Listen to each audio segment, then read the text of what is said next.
Welcome to the Anxiety Coaches Podcast, a relaxing and informative show where we explore anxiety, panic, and PTSD, sharing how you can overcome them for life.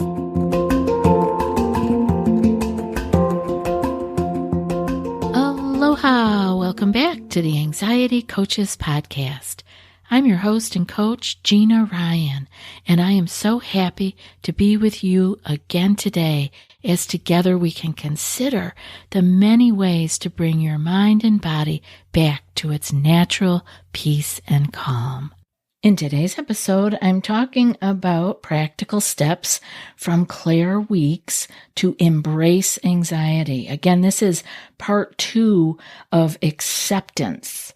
And if you missed part 1, that's 997, where I talked about the insights on acceptance and overcoming anxiety from the Claire Weeks point of view. Now, Dr. Claire Weeks' revolutionary approach to anxiety emphasizes the transformative power of acceptance. And in today's episode, we're going to explore the practical steps and practices inspired by Dr. Weeks' teachings, guiding us all on the path to embracing anxiety and fostering calm acceptance. I want you to hear those words, calm acceptance.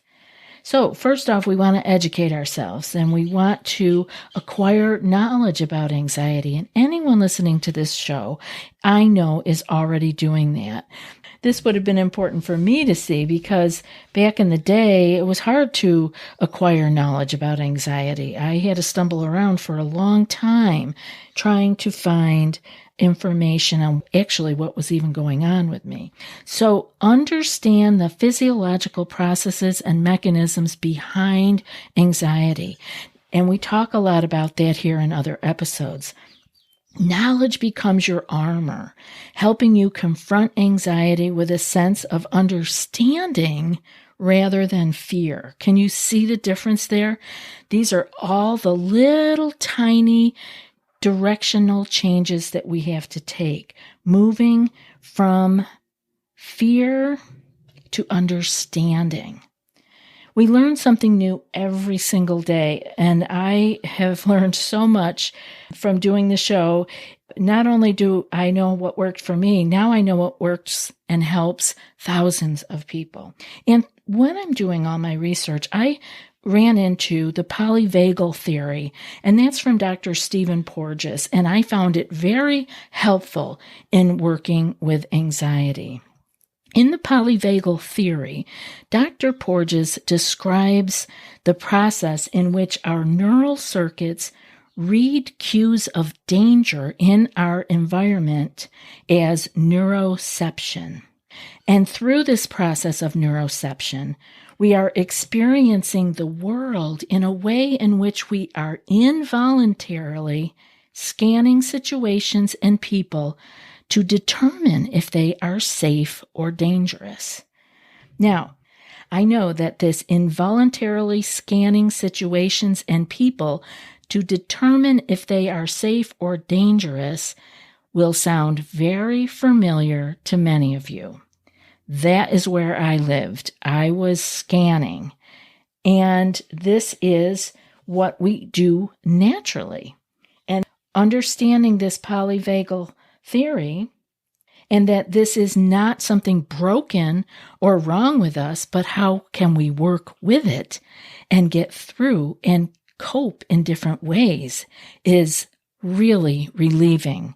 Because for a lot of people, they get like a diagnosis or somebody tells them they're maybe not even an official diagnosis that they have anxiety, and it sounds so scary and life-threatening, and you're weird and broken and wrong, and you're not. Your brain is doing what it needs to do. We just need to make some little changes along the way to help you get to the other side. And acceptance is a huge piece of this. And acceptance starts with acknowledging and facing our anxious feelings. And we discussed a lot of this in episode 987 and 988 when I was talking about facing anxiety from Claire Weeks' point of view. Now, instead of suppressing or avoiding our anxious feelings, you want to allow yourself to experience these emotions and feelings without judgment. Those are key words, without judgment. Most of us are not doing that. If we're staying in the fear, anxiety, fear cycle, we are not there because we are not judging ourselves. We are telling ourselves a story about ourselves. So I want you to recognize that these feelings that are coming up, these anxious feelings, are a part of you, but they do not define you. So Dr. Weeks coined the term second fear. You heard me talk a little bit about that in episode 997 to describe the additional fear individuals create around their anxiety, intensifying the cycle. This is like wood on the fire. These are logs on the fire. This keeps it going and raging. Identify instances where you add unnecessary fear to your anxiety. Run that through your mind. Maybe even journal about that. It might be interesting to see. Awareness is the first step in breaking the cycle or interrupting the cycle. Another way to be more aware is to be more mindful and practice that through meditation, through sitting with this mind, being with this mind that is causing us some struggle because we are reacting to it. We can become more mindful through our meditation practice. Lots of shows here about that for you. Now, actively work on stopping the fear associated with the anxiety. So we're not going to stop the situations. This is where people usually go.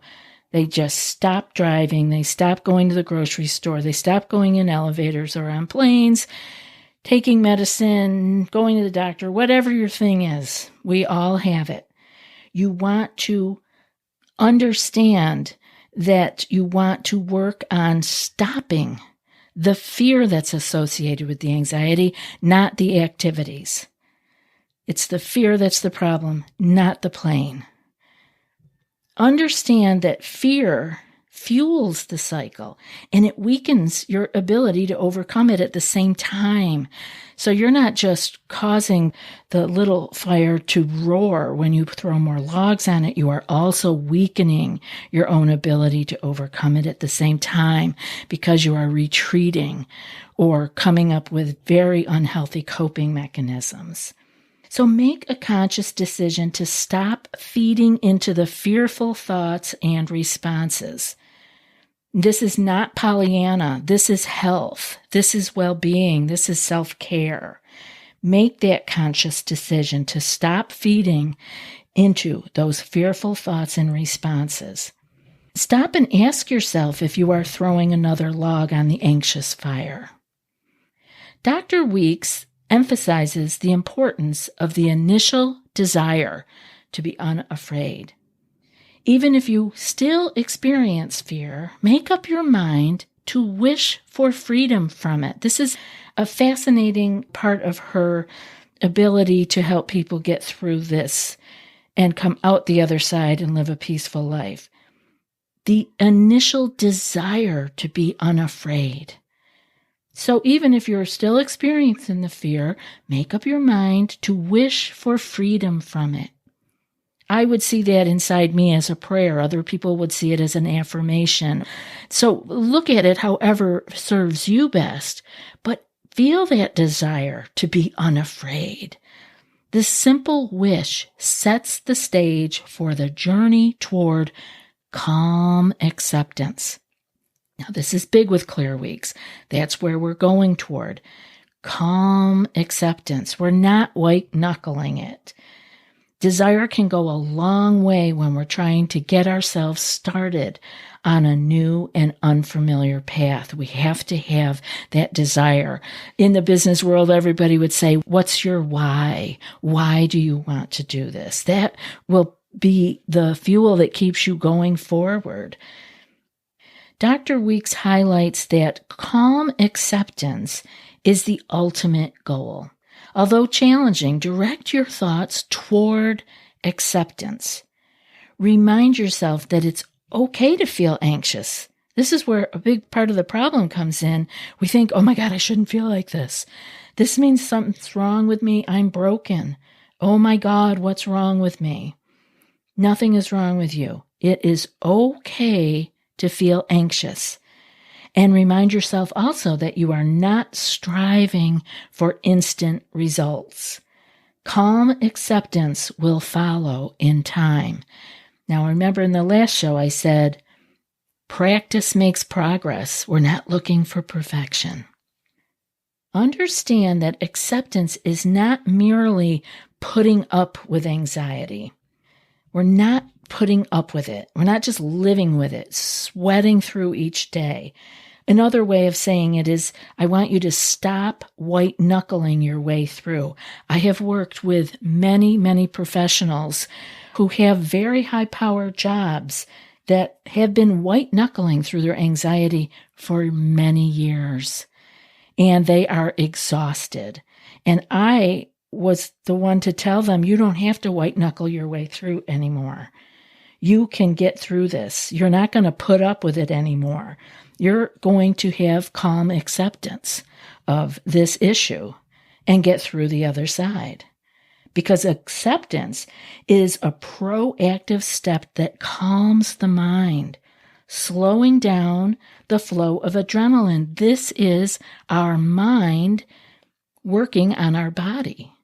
Nothing else. There was nothing from the outside that made that flow of adrenaline happen. It most likely was your interpretation of what that thing was, or even nothing outside you at all, just your mind conjuring up all kinds of scary, negative thoughts that gets the body into a state of fight or flight. I want you to learn how to distinguish between passively enduring anxiety and actively accepting it to initiate your true recovery. You don't have to endure this. You don't have to put up with it or white knuckle it. You can actively accept what is going on and move on to the next level. When panic or frightening symptoms arise, and they will, they will. Life does not stop happening because we are working on our anxiety. I want you to challenge your natural instincts to tense up and resist. That's what we are built like that. Why? For survival. But the way the body is working now is not in tune with this life that we are living here in 2024. Our email notifications are not tigers baring their teeth at us. They are emails, but our body is reacting in the same way. So that's a perfect place for you to challenge your natural instinct to tense up and resist. Instead, I want you to adopt a different attitude, one of, okay, come on then, do your worst, but I am not going to respond to your nonsense. That's a direct quote from Claire Weeks. I'll say it again from Claire Weeks. Okay, come on then, do your worst, but I am not going to respond to your nonsense. When that heart starts beating and your hands start sweating and your breath is getting short and you are simply sitting there at your computer looking at your email, this is the perfect time to tell it, bring it on. Or you're running away. I used to want to run away from it. I felt like I had to run away. I needed to stop and turn around and face it and then say to it, okay, come on then, do your worst, but I'm not going to respond to your nonsense. It's a whole change of attitude, and the mind and the body will respond. It's amazing. So challenge the instinct to fight and instead embrace a mindset of acceptance. This is what is happening. And now, true acceptance involves relaxing into the feelings and letting go of the need to struggle against them. Many of us who struggle for a long time with anxiety have, we have different parts of our personality that probably helped us to get to that place, which are things like we like to control things. We might be people who don't want to let go. We want to struggle and figure everything out and make it perfect, and that can get us into a lot of trouble. So true acceptance involves you relaxing into the feeling and letting go of that need to struggle against those feelings.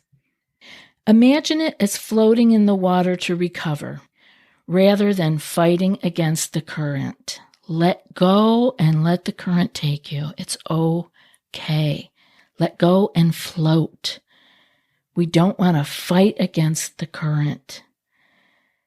The complete giving up of doing anything is key to embracing calm acceptance. Giving up of doing anything. You don't need to do anything. Let go. Doing and fixing and trying to control, those are the things that may have gotten us deeper down the wormhole. So now it's our job to give that up. Understand that recovery from anxiety is a super gradual process that will require time and persistence. Impatience is a common symptom of nervous illness or anxiety or chronic stress, however you want to say it. So I want you to practice patience with yourself.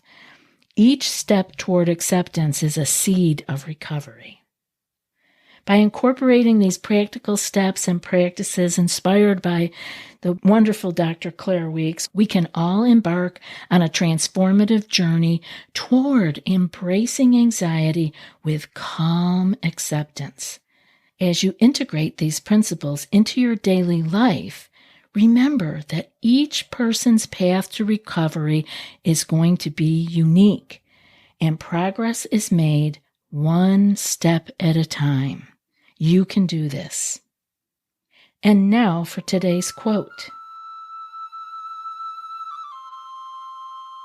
A setback is part of recovery, and that's from Claire Weeks. I'll be back in a few more days with another podcast. Until then, be well and aloha.